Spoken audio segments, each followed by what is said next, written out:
जय हिंद बच्चों, एक बार फिर से स्वागत है आपके अपने ही चैनल अनिल ट्यूटोरियल क्लासेस में। तो बच्चों, आज हम लोग क्लास 10 का जो चैप्टर नंबर हमारा 4 है, जिसका नाम है कार्बन और उसके यौगिक, उसका हम लोग जो ऑब्जेक्टिव क्वेश्चन है उसके दूसरे पार्ट को लेकर आए हैं।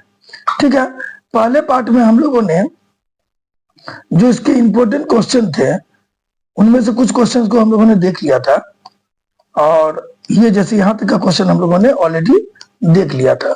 हीरा के कितने अप्रूप होते हैं, हीरा किस तत्व का अप्रूप है, कार्बन के 2 अप्रूप के नाम लिखे, सहसंयोजक यौगिक किसमें घुलनशील है, और कार्बन के कितने अप्रूप है। ये दोनों लगभग एक ही क्वेश्चन है। इन सब क्वेश्चंस को हमने अगले से जो इसके पहले वाले वीडियो है उसमें डाल दिया था। मैंने आपको बता दिया था कि मैं इसको पार्ट 1 पार्ट 2 करके बनाऊंगा, तो वो पार्ट 1 बोल के अगर आप सर्च करिएगा तो वह मिल जाएगा। इसका पार्ट 2 है, लगभग 3 पार्ट बना के हम लोग इस पूरे चैप्टर को कंप्लीट करने वाले हैं। ठीक है बच्चों, तो हम लोग आज पार्ट 2 के जो इसका पार्ट 2 होने वाला ऑब्जेक्टिव का, उस पार्ट 2 के कुछ क्वेश्चंस को देखेंगे। और ये सभी के सभी क्वेश्चन जो है परीक्षा के दृष्टिकोण से काफी इंपॉर्टेंट है। आप देख लीजिएगा, सबके साइड में मैंने ईयर मेंशन किया हुआ है कि वो किस साल में पूछा गया है। ठीक है, तो हम लोग चलिए देर न करते हुए क्वेश्चन को शुरू करते हैं। और अगर हमारा वीडियो आप लोगों को अच्छा लग रहा हो तो हमारे चैनल को सब्सक्राइब, वीडियो को लाइक और शेयर कर दीजिएगा बच्चों। हो सके तो बेल आइकन दबा दीजिएगा ताकि टाइमली हमारा नोटिफिकेशन आपको मिलता रहे बच्चों। ठीक है, तो चलिए हम लोग अपने पहले क्वेश्चन को लेते हैं। ये जो OH है ये ऐसे लिखा रहेगा, OH क्रियाशील मूलक है कौन है? इन चारों में OH क्रियाशील मूलक किसमें रहता है? मान लीजिए जैसे CH3OH है, C2H5OH है, ये किसका क्रियाशील मूलक है? तो हम सब जानते हैं बच्चों कि अगर किसी भी यौगिक के साथ लास्ट में OH लगा रहे तो वो हमारा एल्कोहल होता है। क्या होता है बच्चों? एल्कोहल होता है। तो इसका सही आंसर होगा OH क्रियाशील मूलक किसका है? एल्कोहल का है। तो ऑप्शन नंबर सी हमारा बिल्कुल सही होगा बच्चों। ठीक है, अब हम लोग दूसरे नंबर क्वेश्चन को लेते हैं बच्चों। दूसरा नंबर क्वेश्चन क्या कर रहा है, ये थोड़ा सा ध्यान दीजिएगा। दूसरा नंबर क्वेश्चन जो बोला, निम्नलिखित में कौन सा युग्म समावयवी है? पहला दिया हुआ C2H6 C6H6। ठीक है, समावयवी का मतलब क्या होता है? समावयवी का मतलब होता है दोनों का जो संरचना सूत्र है वह सेम होगा, दोनों का संरचना सूत्र सेम होगा। ठीक है, याद रखिएगा, दोनों का जो सामान्य सूत्र होता है वह सेम होगा। मिस बोल दिया संरचना सूत्र, सामान्य सूत्र सेम होगा लेकिन संरचना सूत्र अलग अलग होगा। ठीक है, संरचना सूत्र अलग अलग होगा, ये सेम होगा और ये डिफर होगा। ठीक है, तो अगर ऐसा है कि संरचना सूत्र आपको अलग अलग है लेकिन सामान्य सूत्र सेम है तो वो हमारा समावयवी है। देखिए पहला ऑप्शन दिया C2H6 C6H6, यहाँ देखिए C कितना है? 2 है। ठीक है, और यहाँ C 6 है। तो यहाँ तो क्लियर है कि आपका सामान्य सूत्र ही अलग अलग है, इसीलिए ये आंसर तो हमारा होगा नहीं, क्योंकि सामान्य सूत्र सेम होना चाहिए। दूसरा नंबर जो ऑप्शन दिया हुआ है हमारे पास, दूसरा नंबर दिया C5H10 C6H12, ये भी नहीं होगा क्योंकि C यहाँ 5 है, यहाँ C 6 है, H यहाँ 2 है, यहाँ H 12 है, ये दोनों सेम होना चाहिए, इसलिए ये नहीं होगा। इस पे गौर करते हैं, C 2 है और H कितना है? 6 है। यहाँ भी गौर करिए, C 1 और 1, C 2 है, H 3 3 6 है, O 1 है। यहाँ देख लीजिए, C 2 है, H 6 है, O 1 है, दोनों में देख लीजिए। इधर भी कार्बन 2 है, हाइड्रोजन यहाँ 5 और 1 6 है, ऑक्सीजन 1 है। कार्बन यहाँ देख लीजिए 1 1 2 है, हाइड्रोजन 3 3 6 है, ऑक्सीजन 1 है, ये दोनों सेम है, इसलिए हमारा सही जवाब होगा सी नंबर। इस पे आके देखते हैं, C 1 है, C 2 है, ये कैंसिल हो गया। याद रखिएगा, सामान्य सूत्र 1 होने का मतलब परमाणुओं की जो संख्या है तत्वों के वह सेम होगी। यानी ये जो है मेरा C6H5OH CH3OCH3, इसको कहेंगे हम लोग एथिल एल्कोहल, और ये है मेरा डाइमेथिल ईथर।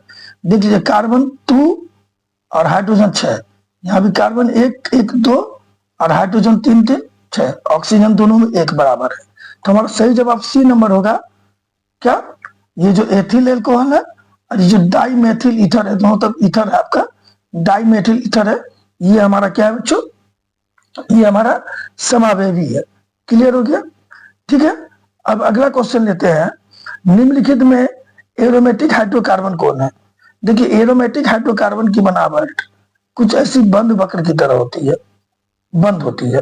और ऐसे एरोमेटिक यौगिक को हम लोग क्या कहते हैं? बेंजीन, साइक्लोहेक्सिन वगैरह आता है। तो हमारा बेंजीन का सूत्र होता है C6H6। याद रखिएगा, बेंजीन जैसी बनावट वाले जो भी यौगिक होते हैं वो एरोमेटिक यौगिक की गिनती में आते हैं। तो एरोमेटिक हाइड्रोकार्बन कौन है? तो इसका सही जवाब हुआ 3 नंबर का सी नंबर, या आपको यहाँ बेंजीन भी दे सकता था। ठीक है, तो ये मेरा एरोमेटिक यौगिक है, तो आंसर हमारा बिल्कुल सही होगा सी नंबर। ठीक है, और ये क्वेश्चन देखिए 14 में पूछा जा चुका है। अब हम लोग आते हैं अगला क्वेश्चन देखते हैं, क्या कर रहा है अगला question? Ethylene, ethylene carbon carbon के बीच 2 आबंधन मौजूद है। इथिलीन कार्बन कार्बन के बीच जो 2 आबंधन होते हैं, उस 2 आबंधन को हम लोग क्या कहते हैं, ये क्वेश्चन पूछा जा रहा है। ठीक है, तो ये सिग्मा होगा। सिग्मा कुछ ऐसे होता है, लिखने में तो टाइप करने में दिक्कत हो गया। सिग्मा है, पाई है। ठीक है, ये भी सिग्मा है, दोनों सिग्मा रहेगा, फिर दोनों पाई रहेगा, या दोनों इलेक्ट्रोवैलेंट आबंधन होगा। दोनों क्या होगा? इलेक्ट्रोवैलेंट आबंधन होगा। तो इन चारों में कौन सा सही है कि जो 2 आबंधन है वह दोनों में एक सिग्मा होगा एक पाई होगा, या दोनों सिग्मा होगा फिर दोनों पाई होगा, या दोनों इलेक्ट्रोवैलेंट आबंधन होगा? तो ध्यान दीजिएगा, इसका जो अब याद रखिएगा, अगर डबल आबंधन है, 2 बॉन्ड है, तो एक बॉन्ड को हम सिग्मा कहते हैं और दूसरे बॉन्ड को पाई कहते हैं। तो जब भी इथिलीन ग्रुप हो, यानी 2 आबंधन हो, तो दोनों आबंधन वाले को हम लोग पहले आबंधन को कहेंगे सिग्मा और दूसरे को कहेंगे पाई। तो यानी एक सिग्मा होगा दूसरा पाई होगा। तो ऑप्शन नंबर हमारा ए सही होगा कि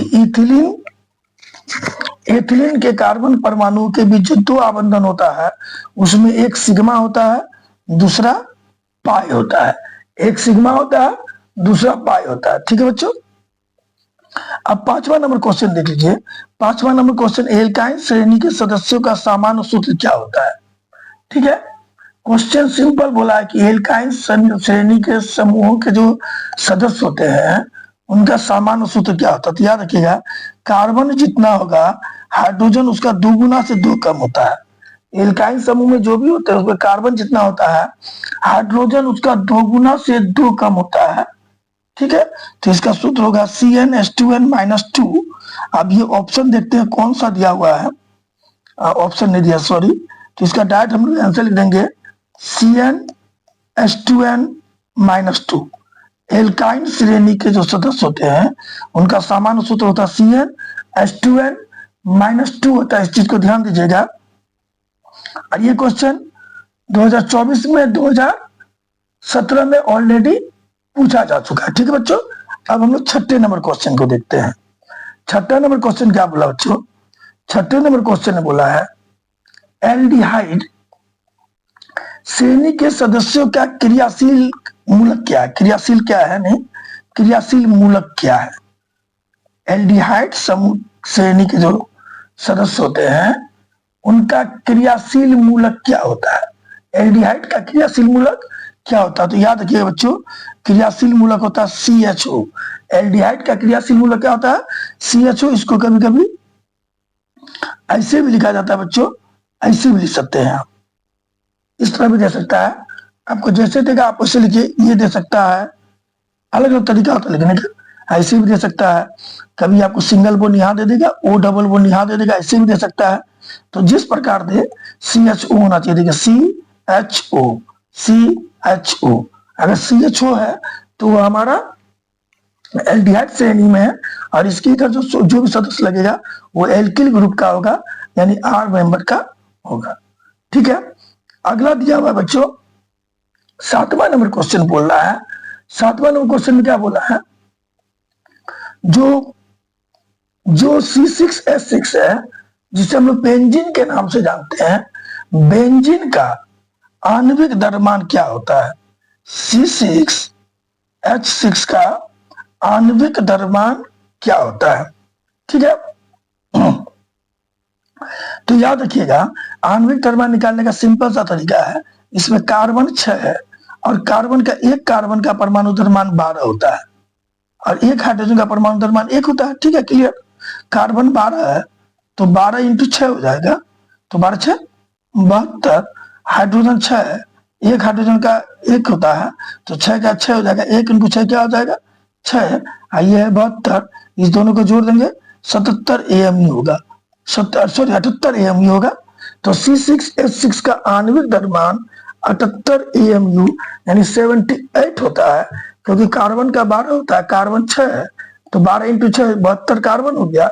हाइड्रोजन का 1 होता है, हाइड्रोजन भी 6 है, 1 इंटू 6 हाइड्रोजन का परमाणु द्रव्यमान 6 हाइड्रोजन का 6 हो गया आणविक द्रव्यमान, तो दोनों को जोड़ दिए तो मेरा 78 हो गया। तो ऑप्शन नंबर सी जो है हमारा बिल्कुल सही है।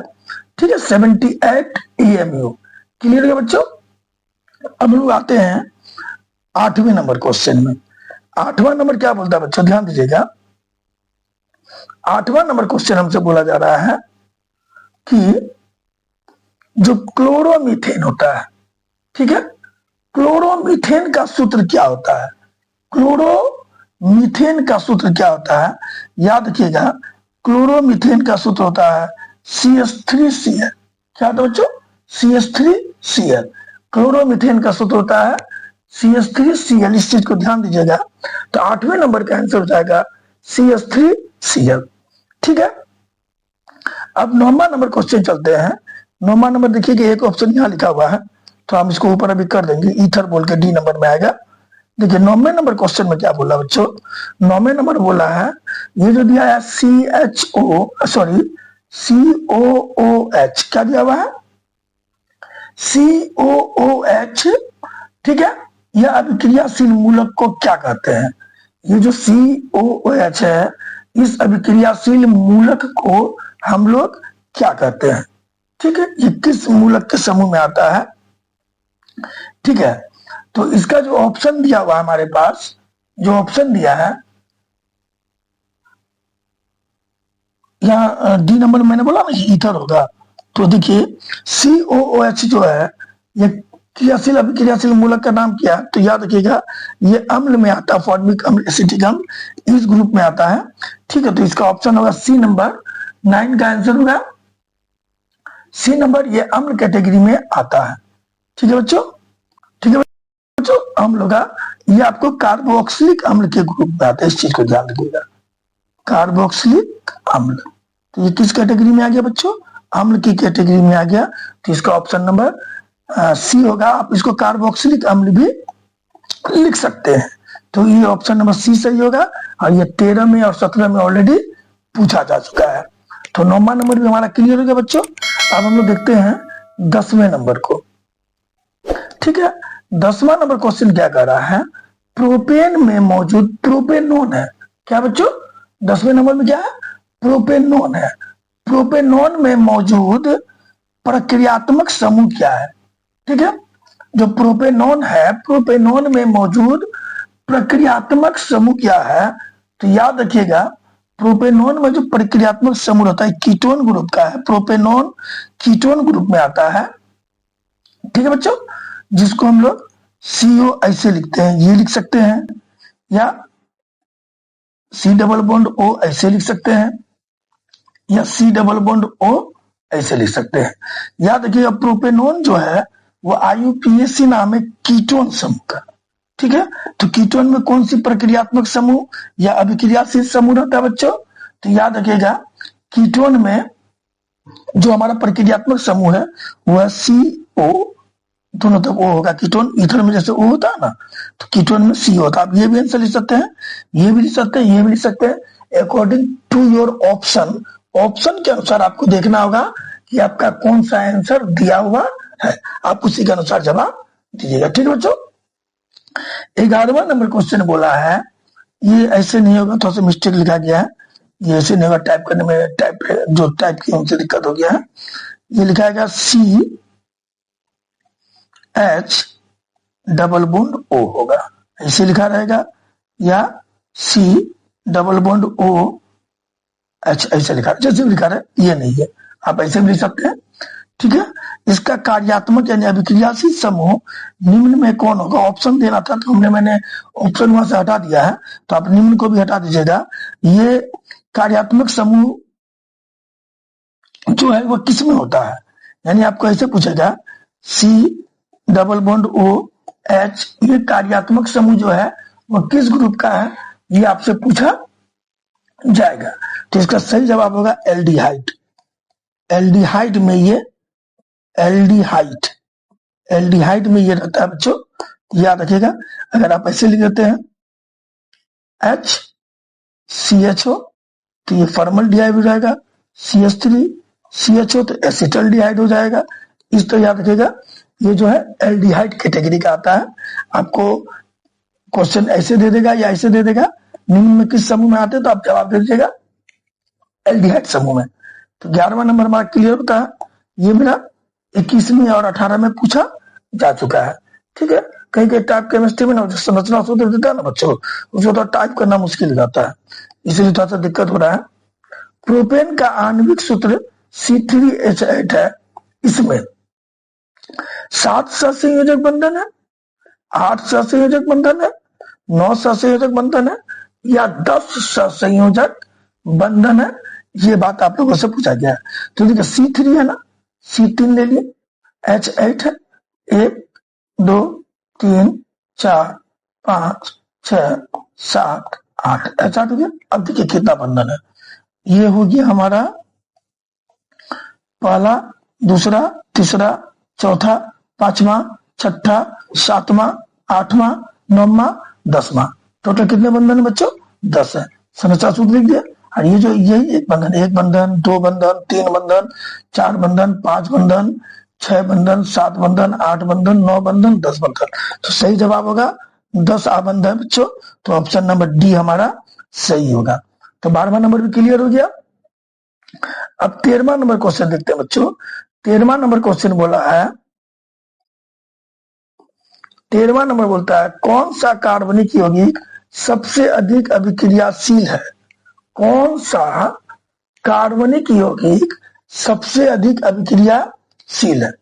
ठीक है बच्चों, तो याद रखिएगा, यहाँ आपको ऑप्शन देगा, ऑप्शन मैंने नहीं लिखा है, थोड़ा सा टाइप करने में दिक्कत हो रहा था, तो यहाँ ऑप्शन होगा ए नंबर में CH4, बी नंबर में C2H6, सी नंबर में C2H4, डी नंबर में C3H8। आप देखिए, गौर करिए, यहाँ कार्बन से 2 गुना से 2 ज्यादा हाइड्रोजन है। ये भी देखिए, ये तीनों जो है, ये और ये, इस तीनों में देखिए कार्बन जितना है उसका 2 गुना से 2 ज्यादा हाइड्रोजन है, यानी ये तीनों मेरा एल्केन ग्रुप का है। ठीक है, बट इसमें देखिए आप सी नंबर में कार्बन जितना है उसका 2 गुना हाइड्रोजन है। तो याद रखिएगा, एल्केन से ज्यादा क्रियाशील होता है एल्कीन, और एल्कीन से ज्यादा क्रियाशील होता है एल्काइल। यानी CnH2n+2 से ज्यादा क्रियाशील है CnH2n, उससे ज्यादा क्रियाशील है CnH2n-2। यानी कार्बन जितना है उसका 2 गुना से 2 ज्यादा हाइड्रोजन है तो वो कम क्रियाशील है, लेकिन कार्बन जितना उसका 2 गुना हाइड्रोजन है तो वो से अधिक क्रियाशील है। लेकिन कार्बन जितना उसका 2 गुना से 2 कम हाइड्रोजन है तो वो और अधिक क्रियाशील है। बट यहाँ 2 कम वाला तो दिया नहीं है बच्चों, हमको 2 गुना वाला दिया है, तो हम सिंपल सा जवाब बोल सकते हैं कि C2H4 इन चारों में फिलहाल अधिक क्रियाशील है, क्योंकि कार्बन जितना है उसका 2 गुना से 2 ज्यादा हाइड्रोजन है। ठीक है बच्चों, अब बाकी सभी में कार्बन जितना है उसका 2 गुना से, सॉरी, इसमें कार्बन जितना है उसका 2 गुना हाइड्रोजन है, अब बाकी सब में कार्बन जितना है उसका 2 गुना से 2 ज्यादा हाइड्रोजन है। हाँ, अगर यहाँ पर अगर आपको ऐसे देता एक और C2H2 भी देता, यानी कार्बन 2 है उसका 2 गुना 4 हो गया, 4 से 2 कम हाइड्रोजन है, तो ये H2N -2 में आ जाता, यानी एल्काइन ग्रुप में आ जाता, तो इससे भी ज्यादा क्रियाशील ये हो जाता। बट इस चारों के ऑप्शन में आपका सबसे अधिक क्रियाशील C2H4 है। तो ये चीज को याद रखिएगा कि एल्किन से ज्यादा एल्किन होता है, एल्किन से भी ज्यादा एल्काइन होता है। ठीक है, अब हम देते हैं 14 नंबर क्वेश्चन। 14 नंबर क्वेश्चन क्या बोला बच्चों, एथेनॉल का क्रियाशील मूलक क्या है। ठीक है, 14 नंबर क्वेश्चन बोला है एथेनॉल का क्रियाशील मूलक क्या है। ठीक है, तो आप देखिए एथेनॉल IUPAC नाम है किसका है बच्चों, एथिल एल्कोहल का। किसका है, एथिल एल्कोहल का। और हम लोग सब जानते हैं एल्कोहल ग्रुप का क्रियाशील मूलक होता है OH, इसीलिए इसका सूत्र होता है एथिल एल्कोहल का C2H5OH, यानी OH इसका क्रियाशील मूलक हो गया।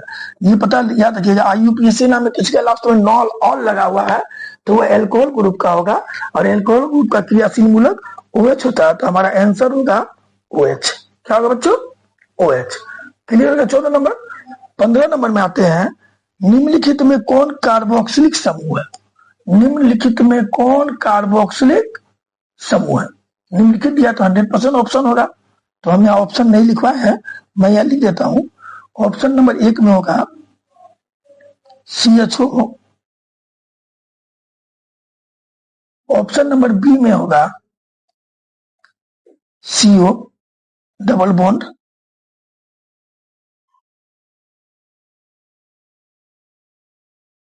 ऑप्शन नंबर C में होगा COOH, और ऑप्शन नंबर D में होगा दोनों तब हुआ। ठीक है, आगे चलिए 15 नंबर में आपका ये 4 ऑप्शन दिया है, तो इसका सही जवाब होगा बच्चों कार्बोक्सिलिक समूह ये है। ये तो एल्डिहाइड समूह है, ये कीटोन समूह है, ये ईथर समूह है। ये एल्डिहाइड है, ये कीटोन है, CO कीटोन में होता है, और ये मेरा ईथर कैटेगरी में है। तो सही जवाब होगा COH, कार्बोक्सिलिक अम्ल का होता है COOH। ठीक है, क्लियर हो गया। 16वां नंबर क्वेश्चन देखते हैं। 16वें नंबर क्वेश्चन में बोला है कि मेथेनोइक अम्ल का सामान्य नाम क्या है। मेथेनोइक अम्ल का सामान्य नाम क्या है। ठीक है बच्चों, A नंबर दिया फॉर्मिक अम्ल, B नंबर एसिटिक अम्ल, C नंबर टार्टरिक अम्ल, D नंबर लैक्टिक अम्ल। तो याद रखिएगा मेथेनोइक अम्ल का सामान्य नाम फॉर्मिक अम्ल होता है, तो ऑप्शन नंबर A हमारा सही होगा। ठीक है बच्चों, ऑप्शन नंबर A। ठीक है बच्चों, याद रखिएगा क्योंकि मेथेनोइक अम्ल का जो सूत्र होता है वो तो COOH, ठीक है, जिसको हम लोग फॉर्मिक अम्ल भी कहते हैं। क्लियर हो गया, मेथेनोइक अम्ल को फॉर्मिक अम्ल कहते हैं। कार्बोक्सिलिक अम्ल कैटेगरी का ये अम्ल है, कार्बोक्सिलिक अम्ल का ये कैटेगरी का है, जिसको हम लोग इस तरह लिखते हैं। ठीक है, ये फॉर्मिक अम्ल का सूत्र हो गया। फॉर्मिक अम्ल CH3, ठीक है, फॉर्मिक अम्ल। ठीक है, अगला आते हैं, ब्यूटेन के कितने समावेशी होते हैं। 17 नंबर क्वेश्चन में बोला गया है ब्यूटेन के कितने समावेशी होते हैं। A नंबर दिया 5, B नंबर दिया 2, C नंबर में होगा 3, और D नंबर में होगा 4। D नंबर में क्या होगा बच्चों, 4। तो इसका सही जवाब क्या होगा, तो ब्यूटेन के कितने समावेशी होते हैं। याद रखिएगा ब्यूटेन का सूत्र क्या होता है, इथ मिथ प्रोप्यूट, कार्बन 4, हाइड्रोजन 2 गुना से 2 ज्यादा 10, कार्बन 4, हाइड्रोजन 2 गुना से 2 ज्यादा 10। ठीक है, इथ मिथ प्रोब्यूट। ठीक है, तो जो ब्यूटेन होते हैं बच्चों, ब्यूटेन के 2 समावेशी होते हैं, एक होता है नॉर्मल ब्यूटेन,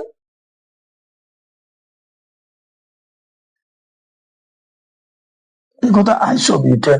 तो इसका सही जवाब होगा 2। ब्यूटेन के कितने समावेशी होते हैं, 2। पेंटेन का 3 होता है, normal pentane, isopentane, new pentane. Butane के 2 समावेशी होते हैं, नॉर्मल ब्यूटेन, आइसोब्यूटेन।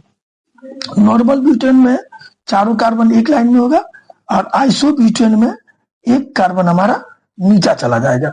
अब बाकी सबके साथ मेरा हाइड्रोजन एज इट लग जाएगा, इसमें भी यहाँ हाइड्रोजन लग जाएगा।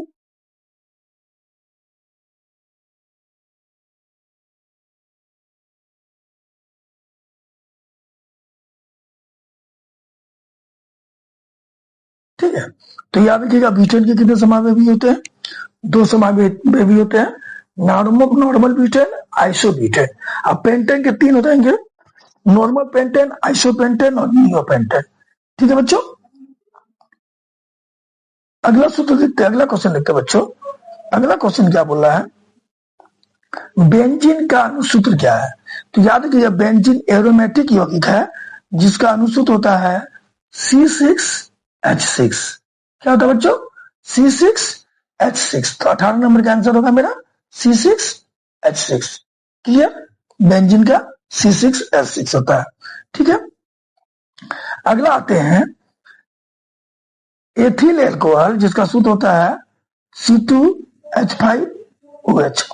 इसका IUPAC नाम क्या? देखिए 17 में और 21 में पूछा गया। मैं आपको बार बार ईयर का रिपीट नहीं कर रहा हूं क्योंकि इस चैप्टर में क्वेश्चन कुछ ज्यादा है, तो ऐसे कंडीशन में बार बार मैं ईयर का रिपीट करूंगा तो वीडियो बहुत लंबा हो जाएगा, इसलिए ईयर का रिपीट नहीं कर रहा हूं, आप लोग नोट कर लीजिएगा। ठीक है, C2H5OH एथिल एल्कोहल होता है, और किसी भी एल्कोहल का IUPAC नाम लिखना है तो उसके लास्ट में ऑल जोड़ना पड़ता है। क्या जोड़ना पड़ता है? ऑल। तो ये हो जाएगा एथिल एल्कोहल का हो जाएगा एथेनॉल। क्या हो जाएगा बच्चों? एथेनॉल हो जाएगा। तो 19 नंबर का आंसर जो होगा हमारा बी नंबर होगा, एथेनॉल। क्या हो जाएगा बच्चों? एथेनॉल। क्लियर, 19 का आंसर क्या होगा? B number. ठीक है, अब 20 नंबर क्वेश्चन देखते हैं। 20 नंबर क्वेश्चन का डी नंबर में होगा, बहुलक होगा, जो छूट गया है तो मैं यहाँ पहले लिख देता हूं, डी नंबर ऑप्शन होगा बहुलक। ठीक है बच्चों, तो 20 का डी नंबर में ऑप्शन बहुलक होगा। क्वेश्चन बोलता है एक अनुसूत्र परंतु भिन्न भिन्न संरचना सूत्र वाले यौगिक कहलाता है। क्या कहलाता है? एक अनुसूत्र है लेकिन उसका संरचना भिन्न भिन्न है, संरचना सूत्र अलग अलग है, अनुसूत्र सेम है, संरचना सूत्र अलग अलग है, तो उसे क्या कहेंगे बच्चों? तो याद रखिएगा उसको समावयवी कहते हैं। अगर अनुसूत्र सेम हो और संरचना सूत्र अलग अलग हो तो ऐसे यौगिक को क्या कहेंगे? समावयवी कहेंगे। इस चीज को ध्यान रखिए, यहाँ छूट कट रहा है शायद, सॉरी कट रहा है, देखिए कल आते हैं। ठीक है, तो इसका डी नंबर क्या था? बहुलक था ना ऑप्शन में, तो ऑप्शन में बहुलक रहेगा। देखिए आपका सही आंसर क्या होगा? ए नंबर होगा कि अगर अनुसूत्र सेम है, संरचना सूत्र अलग अलग है तो उसको हम क्या कहेंगे बच्चों? उसको समावयवी कहेंगे। तो 20 नंबर हमारा जवाब क्लियर होता है। अब 21 नंबर क्वेश्चन देखते हैं बच्चों। 21 नंबर में क्या बोला है? 21 और 22 को भी देख ही लेते हैं। ठीक है बच्चों, 21 में क्या बोल रहा है? 21 में बोल रहा है निम्न में कौन सा संतृप्त हाइड्रोकार्बन है?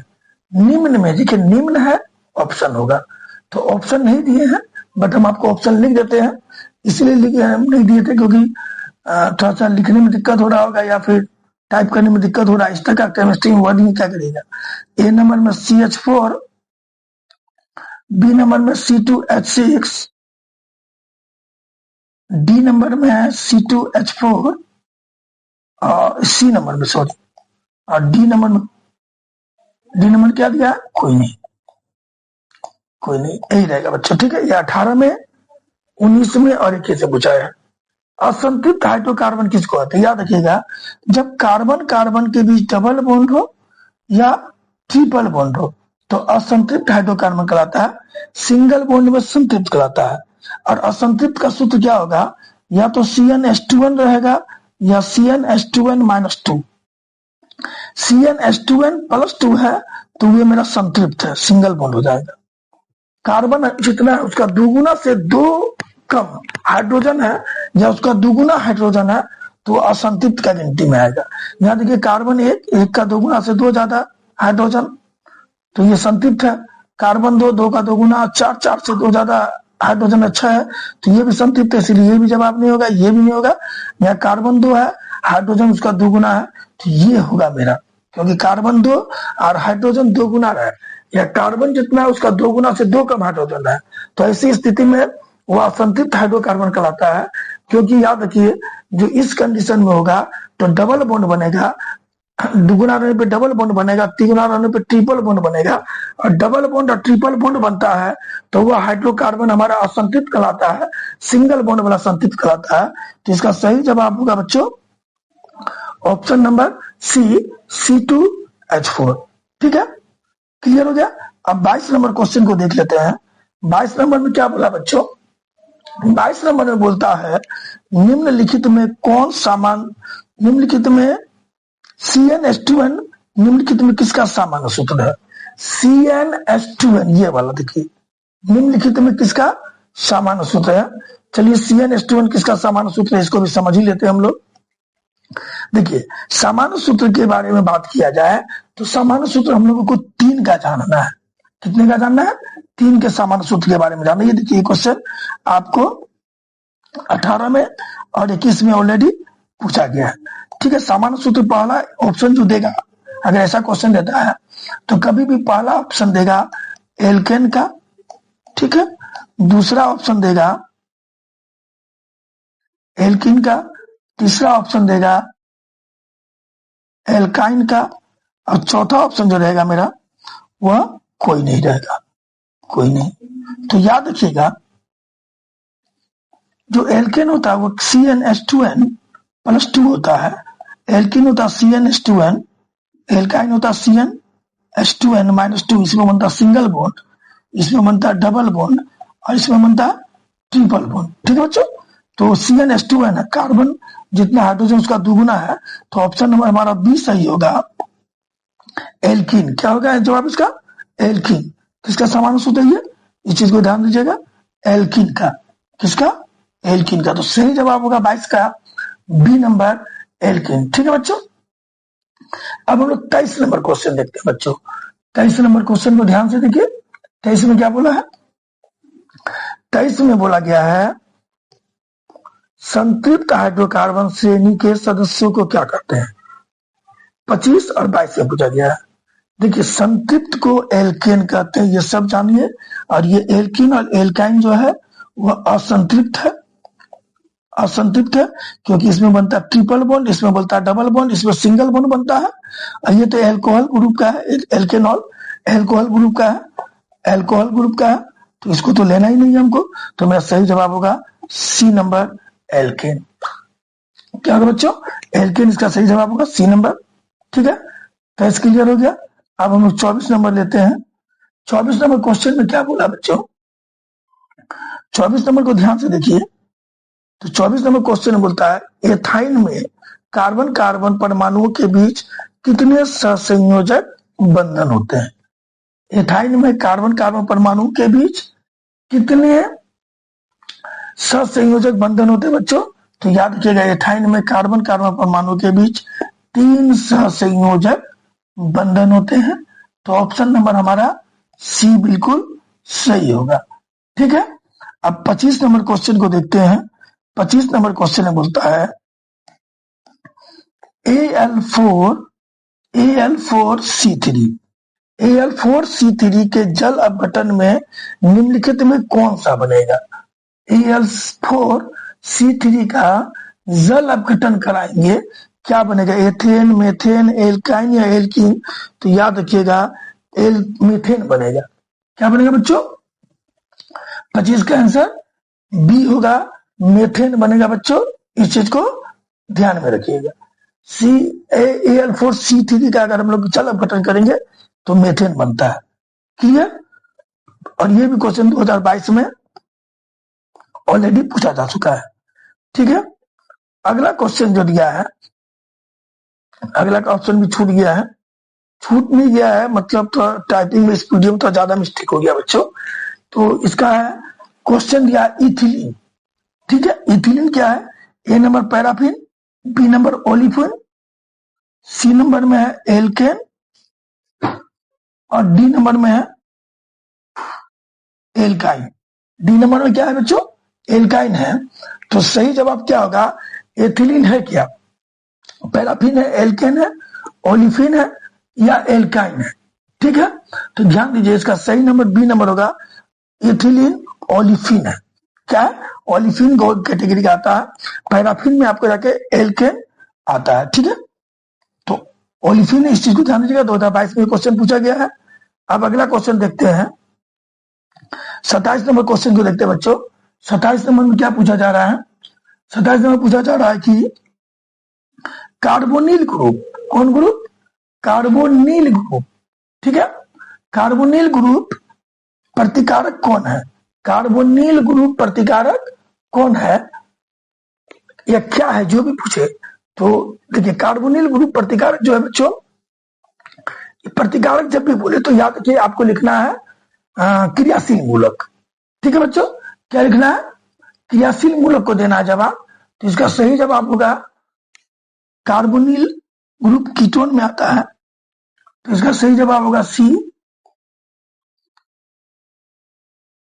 दोनों में आर लगेगा, तो आप लोग इसको ऐसे लिख सकते हैं, कार्बोनिल ग्रुप का प्रतिकारक के रूप में सीओ होगा। क्या होगा बच्चों? सीओ होगा, ठीक है। तो 27 का आंसर क्या होगा? सीओ, ठीक है। और ये देखिए 27 नंबर क्वेश्चन कितने बार पूछा? 14 में, 15 में, ठीक है। इस चीज को ध्यान दीजिएगा। 28 नंबर क्वेश्चन देखते हैं। 28 नंबर क्वेश्चन क्या बोला बच्चों? 28 नंबर क्वेश्चन बोलता है एल्केन का सामान्य सूत्र क्या है? तो हम सब बार बार जिक्र किए हैं कि एल्केन का सामान्य सूत्र होता है CnH2n+2। क्या होता है बच्चों? CnH2n+2 एल्केन का सामान्य सूत्र होता है। इस चीज को ध्यान रखिएगा। और ये क्वेश्चन 19 में और 23 में ऑलरेडी पूछा जा चुका है, ठीक है। अब 29 नंबर क्वेश्चन देखते हैं। 29 नंबर देख रहे हैं। 29 नंबर क्वेश्चन में क्या बोल रहा है? 29 में बोला कि ऑक्सीजन गैस के एक अणु के दो परमाणुओं के बीच कितने आबंधन होते हैं? तो याद रखिएगा, ऑक्सीजन के बीच में दो परमाणुओं का अभिक्रियाशील होता है, दो परमाणुओं का अभिक्रियाशील होता है, दो परमाणु का अभिक्रियाशील होता है। इसीलिए इसका सही आंसर आपको 2 होगा। ऑप्शन नंबर बी हमारा सही होगा 29 का। क्लियर, ठीक है। अब हम 30 नंबर क्वेश्चन देखते हैं बच्चों। 30 नंबर में क्या बोला है?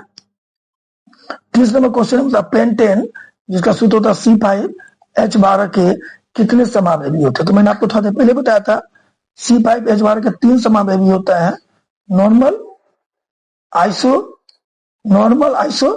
और नियोपेंटेन। नॉर्मल पेंटेन, आइसोपेंटेन और नियोपेंटेन। तो इसका सही जवाब होगा 30 नंबर का option number B, option number B, ठीक है बच्चों। और ये क्वेश्चन देखिए 24 में, 22 में और 23 में ऑलरेडी पूछा जा चुका है, ठीक है। अब हम लोग 31 नंबर क्वेश्चन देखते हैं। 31 नंबर क्वेश्चन जो बोला है ये भी इंपॉर्टेंट है बच्चों। 31 नंबर क्वेश्चन क्या होता है? निम्नलिखित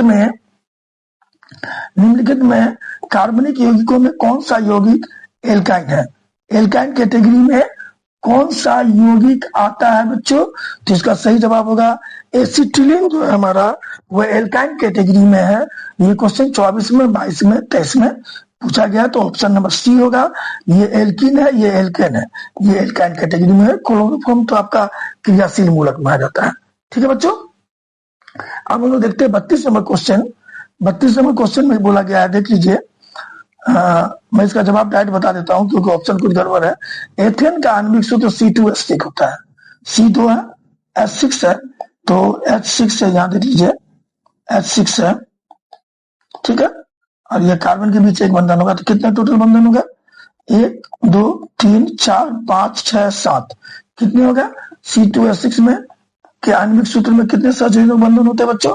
तो इसका सही जवाब होगा 7, जो कि हमारा ऑप्शन नंबर सी में है। 7 सहसंयोजक बंधन होते हैं।